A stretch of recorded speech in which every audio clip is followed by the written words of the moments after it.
Hi, this is Amanda, And this is Jen. and you're listening to Just This, a podcast that explores everything around being and becoming a mother or parent.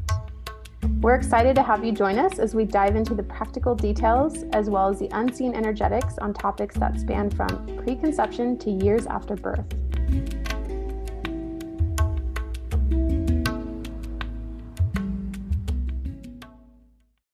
Today, we're going to talk all about blood. Blood. The topic is blood. And if you're squeamish to blood, we encourage you to stick around because I think you'll find this an interesting topic. And you won't have to see it, just hear about it. Blood has been a topic that has actually surfaced up into my life in various ways this year. I found it interesting. And I'm also in this like in-depth training, and we had a whole lesson dedicated to blood. And of course, it's related to blood in birth and postpartum, but wrapping this into blood in general and how we relate to blood in our world, the energetics behind blood, some interesting things. And Jen has a background in Chinese medicine, which taps into the blood as well quite a bit. In a whole different way than that we're accustomed to in Western medicine. So I was actually really excited to talk about this. Blood is such a big thing in Chinese medicine. And I know we only have about 15 to 20 minutes to talk about it. So I really wanted to make sure I got the most important things. But when you brought up the topic, I was actually really excited because the way that you explained it to me and how you wanted to talk about it, I thought was just very excited. Do you have an outline that you want to go with, or? I don't have an outline. I just kind of have notes of what I have. I was going to just riff off of you and then add in my stuff here too. Okay. One thing that resurfaced at the beginning of this year was menstrual blood. That was the first kind of thing about blood that came into my life again. And I got the opportunity to participate in a ritual that was very beautiful with other women of offering our blood to the land. So offering our menstrual blood to the land, because there is a Native American saying, I don't know the exact words, and we can try to find the exact references for this and put them in the show notes. But it's with regards to when we give our blood back to the land, it helps heal the land and our relationship to each other and to help heal the bloodshed that is happening violently around the world. I thought this was very interesting and beautiful. I was very into the ritual of giving our blood to the land. And then this kind of circled back when I was diving into blood in relation to postpartum and also birth. And the teacher who was facilitating this part of the curriculum was teaching us and first had us really think about what is our relationship to blood in general. And it was interesting because a lot of us do not have a good relationship to blood. Our relationship is not great. And the thoughts or the words that we associate with blood tend to lean toward violence or avoidance or things like this. And so it was fascinating to start there because just talking about how culturally we become so disassociated from blood and the associations we have with blood are so linked to violence. And that in itself, like we can witness violent bloodshed or bloodshed from injury very easily. Like we almost become attuned to this because this is what is associated with blood in our societies and in our media. And yet when someone talks about placenta or a bloody baby comes out of a body, or even talking about a woman's menstruation, it's considered really gross, or like we just don't talk about it, or it's shunned very often, not always the case. And so this relating to blood, and the most nourishing blood is the blood from our wombs. Womb blood is the most nourishing blood there is. And she also spoke about the offering it back to the land and the technology of this blood for protection and healing and returning to wholeness and balance in our greater ecosystems in the world and within ourselves for health.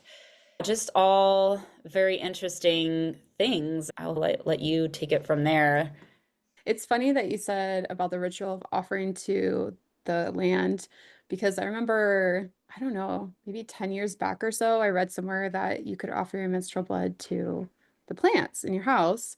And I remembered it was at a time where I was just having a really challenge accepting my menstrual cycle each month, which I know sounds crazy, right? Because it happens every month and it's going to be there for good period of your life. So I would start offering it mainly when I was in the shower. Like I would just collect it some way and then add it to plants around the house or the one in the bathroom. And I do recall that it actually helped to change my relationship with bleeding because it didn't just become this thing I had to deal with in life, but I actually got to give something back too, and something that was nutritious and fertilizing. And I really do feel that actually did help to change my relationship with my own personal blood coming out each month. Probably is a great experiment, to be honest, to see how a plant responds to that, and especially when they do perk up or all of a sudden produce more or look a little bit heartier, to see, oh yeah, this is nourishment from my body that I'm giving to this reciprocal kind of life and plants. And also just to validate the fact that this is actually very powerful. It's a blood that you shouldn't be ashamed of, right? It is a great way to build that relationship with it because you can see in real time the power and the beauty of that blood. And it's funny you say the power because in different cultures at past times in our life here as humanity, there's been moments where women were shunned to a tent. Hey, you're bleeding, you need to go to this tent. There is even in Chinese medicine history where they felt that when a woman was bleeding, they could be attacked by bad spirits and evil spirits. And there's a lot of cultural intensity around bloodshedding. And I think a lot of that too is like the power, right? If you have this power to somehow, quote unquote, attract this evil energy into you, you obviously have power to do something good with it as well. And then to be put in a tent to make sure that you're safe and cared for or away from society also shows the power. I think that particularly like into the tent was more about the spiritual aspect because you are shedding blood. There is a belief that you had some more like spiritual intuition. You're just more open and receptive to receiving things. And that's why they also wanted you to have quiet time too and to take care of yourself because you are also losing blood, literally losing blood.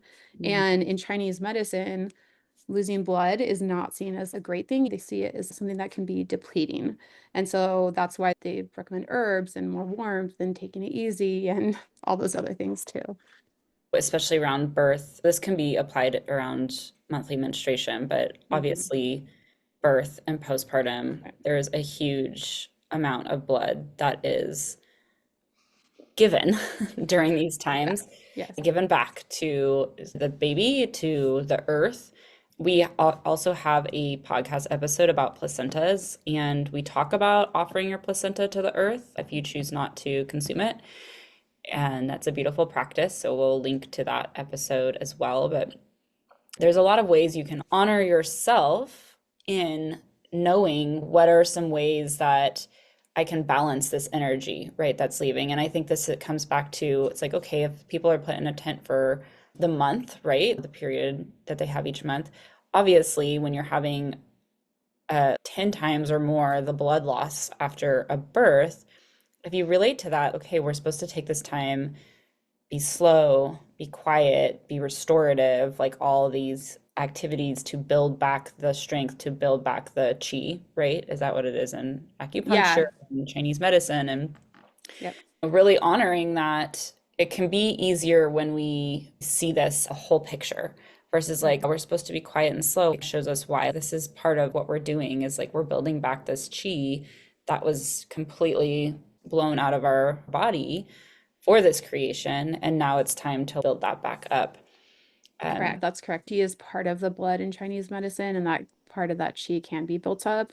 And then another part of it is actually what they call like heavenly qi or essence, and Mm. that we're actually just born with. That's also why they don't want too much blood loss because we don't want to lose all of our essence, but there's also a way to build it up. And the way that they relate that is they believe blood is this the inner connection between earth and the heavens, right? Because we're feeding our blood with the chi, like fu chi Mhm. is what they call it, or Gucci.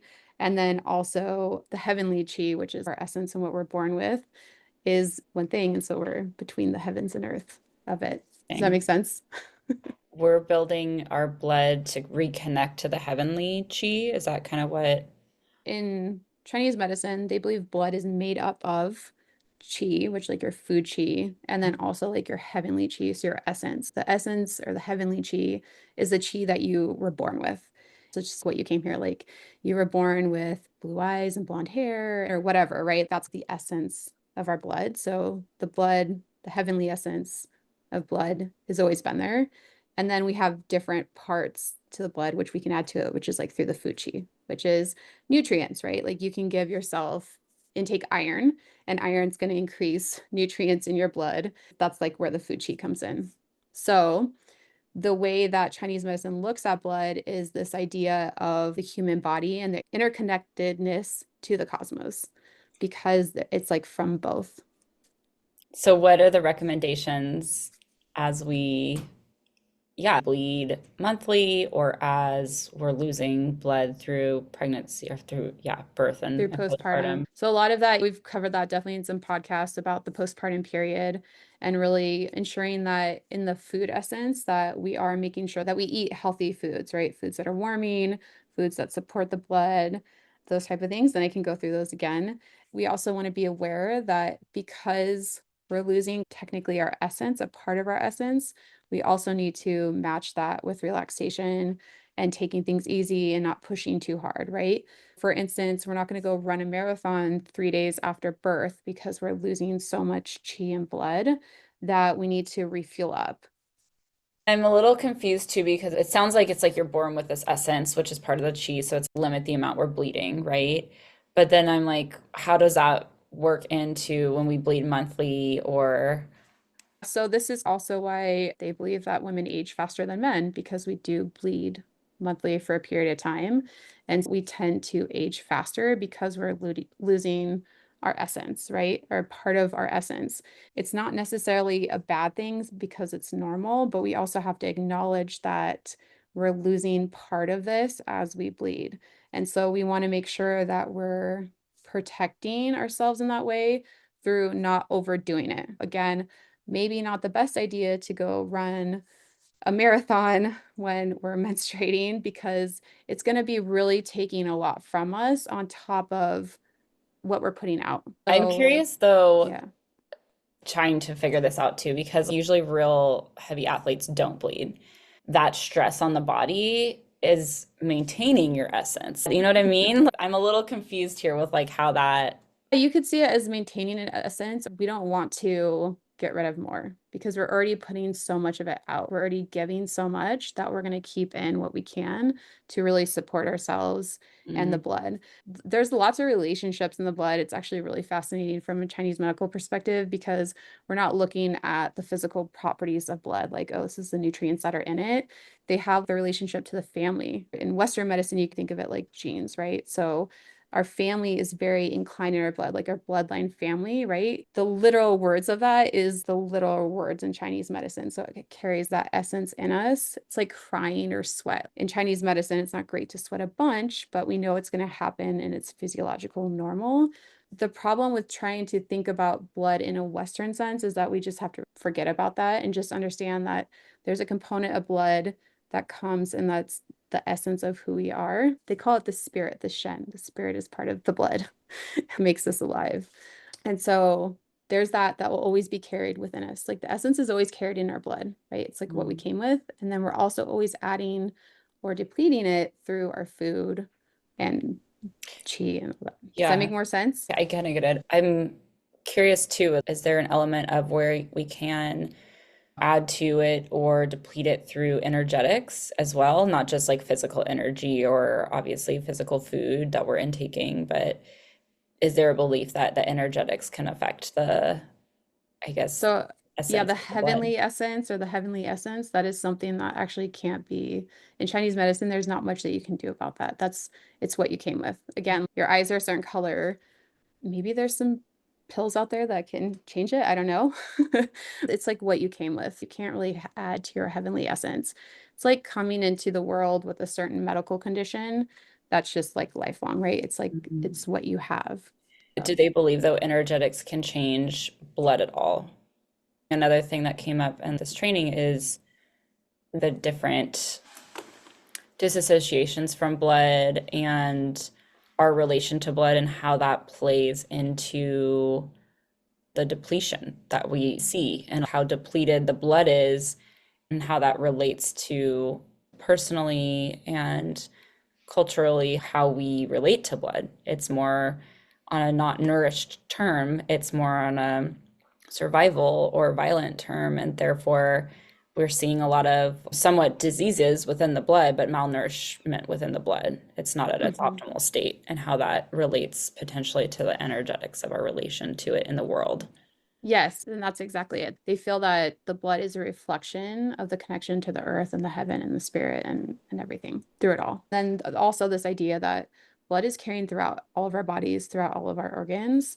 And so it's a whole body because, for instance, like lungs are just they're just the lungs. They're right here, right? One spot.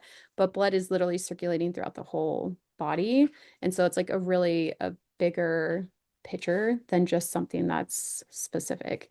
And one of the examples in terms of exhaustion is that some women during menstruation and even postpartum, they're just so depleted from the blood loss that they turn pale or they need a blood transfusion or whatever the case is, but that's just too much blood loss and they're generally tired. And so that's an example of how exhaustion can lead to too much blood loss. Again, everything is about balance ultimately.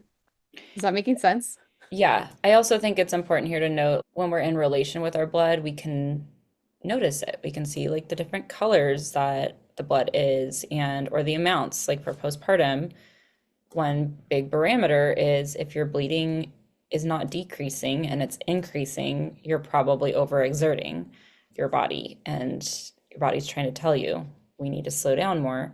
I cannot completely wrap my head around everything with the Chinese medicine stuff you're saying. Yeah. Yeah. I'm sure it's just many layers and a complex web of relating things that I just am not as familiar with. I think to help clarify, Chinese medicine came about before any science did, like any science in the way that we know.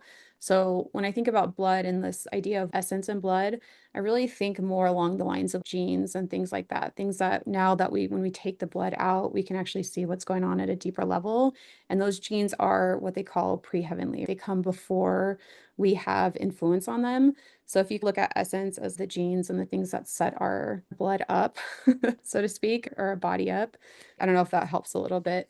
But again, the essence idea is just, it's like more of a spirit. It's part of the soul. The blood is also part of the spirit. It affects the heart and the heart that we have, and then the Chinese medical heart and a lot of things.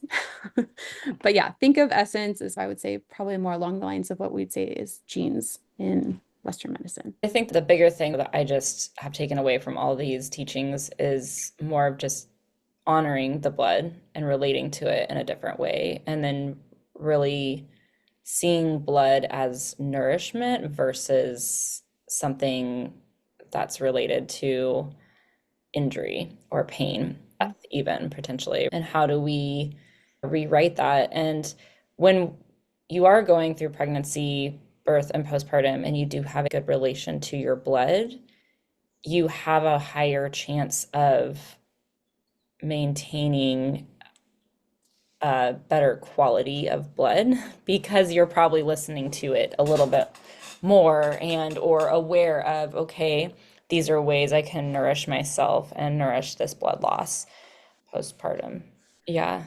Just to Um, name a few, like of my favorite ways, if you do eat meat, like organ meats are great. Organ meat mhm. capsules, you can get them as capsules. It's how most people want to intake them because depending on your taste, not a lot of people like the taste of organ meats. Placenta, if you're into consuming that, is a great way to do it as well.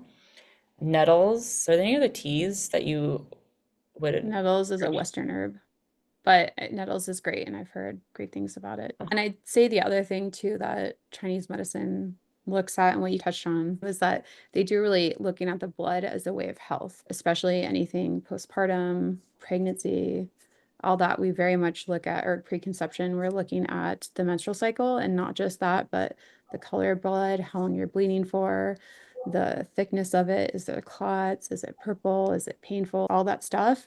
And when you break it down, generally people can tell me what's going on, what their blood is like throughout their cycle. And I could already probably give you the symptoms that they're experiencing just through that type of blood. And so in that way, it's also, like you mentioned, a way to identify how healthy we are or the things that we need to change to make it healthier. What are your thoughts around just general fluid intake? I feel like just increased fluid intake is always going to be beneficial for the Yeah, blood. I'm a big believer in water. I love Yeah. water, Yeah, especially well, in and our, what are you yeah. intaking fluid wise? That's another big thing. It's like, what are you consuming, especially fluid wise? Because that's the biggest fluid system other than water in our body, uh, Hmm. is our blood. So a lot of that Blood can is made of probably be a lot of water. reflective. It's not like water like we think, like river water or ocean water or anything like that. It's a very specific type Mhm. of, I would say, liquid that's would probably remind us of water, Yeah, but it's not but actually our water. fluid intakes Yeah. to affect it, right? Yeah. Looking at fluid intake is really important. In general, our society is just dehydrated because of everything that we're doing. So I think fluid intake's great. And then also people ignore that as a type of quote unquote nutrition. If they're drinking a lot of sodas or something like that, they're just completely not acknowledging that too. You got soda blood. If you're drinking soda, Soda you blood. got soda blood. That's going to come through is like sugar in the blood. I So mean, then it's, alcohol, right? yeah, Alcohol's yep. in the blood. Hmm. Yep, So, exactly, exactly. So again, the health aspect of it. It's yeah. interesting too to think that we have this kind of insight into our health through our menstrual cycle, or even, looking at the blood postpartum and stuff, and even at the placenta. I love looking at women's placentas, and I know you do too, and the health of what a placenta looks like and all that. I think one of the gifts that we have, though, about bleeding is that we do have an insight into our health in this way, in a way that male or people that don't bleed have. We have this very intimate connection and ability to actually look at it, what is happening internally, without the need of testing or doctors or other people to tell us what's going on. And yoni steaming we haven't mentioned, but that's a great way to also get blood flowing, get circulation flowing, and to really also help correct any kind of based on what your menstruation cycles are like or blood is looking like to help fortify that with herbs, with the usually Hmm. Chinese medicine herbs that are in the water. So Hmm. And I just want to say too that we talk about bleeding as a form of depletion, which is not always the case, because sometimes we actually do want to bleed.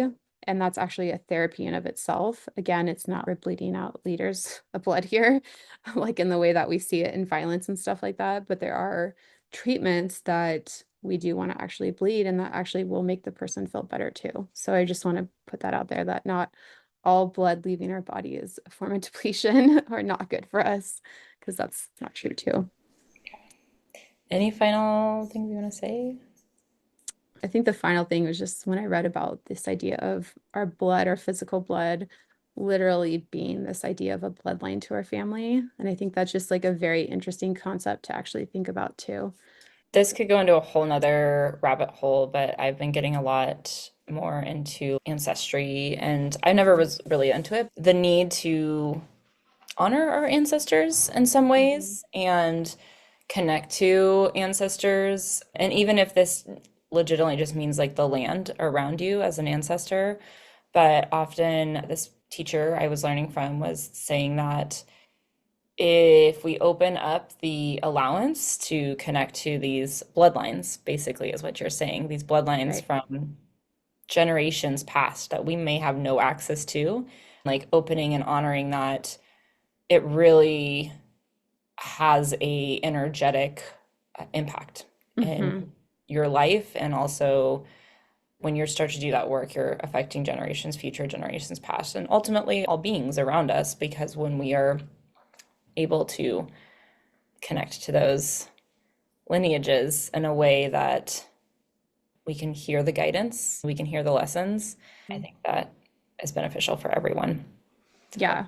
And what comes up too is that idea of like healing, obviously the past and generations, but sometimes too, what I heard in this context was like healing the bad blood, like the bad blood family line of whatever that is to that person. yeah, this is just the tip of an iceberg on the topic, but something to explore and just to question what is your relation to blood. And especially if you are going to be entering into birth, it's a really great thing to build a relationship with because there will be a lot of blood through birth and postpartum. And the more you have a relationship with it, the more you can nourish yourself and really understand the messages that are coming through in your blood.